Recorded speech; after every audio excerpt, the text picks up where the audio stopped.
Un nuovo fronte di scontro si apre sull'asse Roma-Palermo. Dopo quello sui termovalorizzatori, adesso è la volta delle strade secondarie disastrate dell'isola. A novembre il ministro Danilo Toninelli, insieme al governatore Nello Musumeci, aveva annunciato l'invio in Sicilia di un commissario straordinario per avviare al più presto i lavori sulle strade provinciali e secondarie. Da tempo la Regione ha quasi 300 milioni di euro nei cassetti che non riesce a spendere per problemi burocratici di comuni ed ex province. Ma ad oggi sono passati quasi 5 mesi, il commissario non c'è, anche perché non c'è alcun accordo tra Musumeci e Toninelli sul nome. Il governatore vuole che sia lui il commissario, mentre Toninelli e i 5 Stelle puntano sul nome esterno.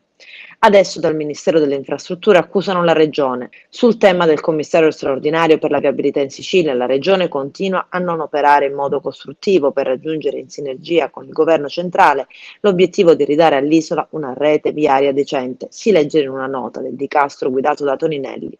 Innanzitutto non si possono questurare 300 milioni all'esecutivo quando ci sono diverse centinaia di milioni di fondi per lo sviluppo e la coesione del Patto Sicilia per le infrastrutture, che non sono stati spesi e che il commissario sarà chiamato a utilizzare rapidamente. In seconda battuta, si legge nella nota, nell'elenco delle strade su cui intervenire inviato dalla Regione al Ministero delle Infrastrutture e dei Trasporti il 15 marzo scorso, sono stati presentati svariate tratte per le quali il Dicastero di Portapia, con un documento ministeriale del febbraio 2018, ha già stanziato abbondanti risorse, precisa il Ministero riferendosi al finanziamento degli interventi relativi ai programmi straordinari di manutenzione della rete viaria di province e città metropolitane, programma pubblicato, concludono, in Gazzetta Ufficiale 2 maggio 2018.